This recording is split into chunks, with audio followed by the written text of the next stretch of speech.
जी sir, आपके पास यहाँ पर एक दिया हुआ है कि सॉलिड स्फीयर है, वो एक आपके पास रखा हुआ है सफिशिएंटली तो रफ सरफेस पर। एक आपके पास सॉलिड स्फीयर है और वो रखा हुआ है सफिशिएंटली तो रफ सरफेस पर, और उसके आप बेसिकली अपर मोस्ट पॉइंट पर एक लगा हुआ है स्प्रिंग है ऑफ स्प्रिंग कांस्टेंट के। उसके अपर मोस्ट पॉइंट पर लगा हुआ है एक स्प्रिंग है ऑफ स्प्रिंग कांस्टेंट के। तो उसके सेंटर को x से डिस्प्लेस करके छोड़ दिए, तो हमें बताना है find the time period of the oxygen. अब शुरू में आप देखिएगा ना सर, अब इसमें फिर से हम लोग वही काम करेंगे। शुरू में आप देखिएगा तो इसका बेसिकली तो v भी 0 है और ओमेगा भी 0 है, मतलब कि स्टैटिक फ्रिक्शनल फोर्स अपने आप को ऐसे एडजस्ट करेगा ताकि a इक्वल टू अल्फा हो जाए।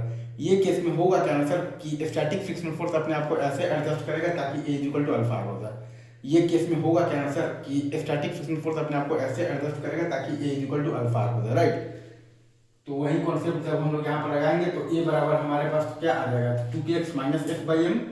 ए बराबर आ जाएगा हमारे पास 2kx minus F by M, और अल्फा बराबर हमारे पास क्या आ जाएगा, अल्फा होता है हमारे पास टॉर्क बाई आई, और टॉर्क है हमारे पास 2kx और प्लस एफ इंटू आर, और बाई आई है हमारे पास 2/5 एम आर स्क्वायर। अल्फा बराबर आता है हमारे पास टॉर्क बाई आई, और टॉर्क है हमारे पास बेसिकली 2kx और plus F into R by I है, मतलब कि हमारे पास बेसिकली 2/5 एम आर मतलब कि स्क्वायर जैसे सर। और फिर हम लोगों ने लगा दिया है बेसिकली ए बराबर अल्फा, तो ए बराबर अल्फा आर लगाने से एफ का वैल्यू आ गया है -6kx/7। तो ए का वैल्यू आ गया है हमारे पास 20kx/7, ए का वैल्यू हमारे पास आ गया है 20kx/7, तो टी का वैल्यू आ गया है 2π√7/20k।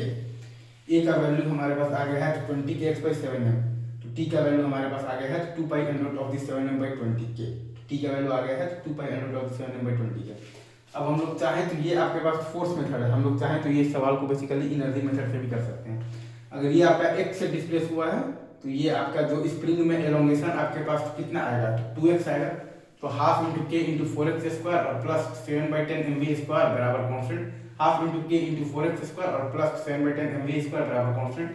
तो डिफ्रेंशिएट कर दिए हैं 4 into K into X into V और plus 7/5 into M V A बराबर 0, तो ए बराबर आ गया है -20kx/7m। ए बराबर आ गया है -20kx/7m। टी बराबर आ गया है 2π√7m/20k, तो टी बराबर आ गया है 2π√7m/20k। ठीक है, तो ये आप चाहें तो फोर्स मेथड से भी आप कर लीजिए या फिर आप एनर्जी मेथड से भी कर लीजिए।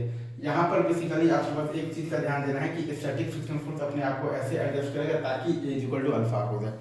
यहाँ पर आपको बस एक चीज़ का ध्यान देना है कि स्टैटिक फ्रिक्शनल फोर्स अपने आप को ऐसे एडजस्ट करेगा ताकि ए इक्वल टू अल्फा हो जाए। इजी, आगे बढ़ते चलिए सर।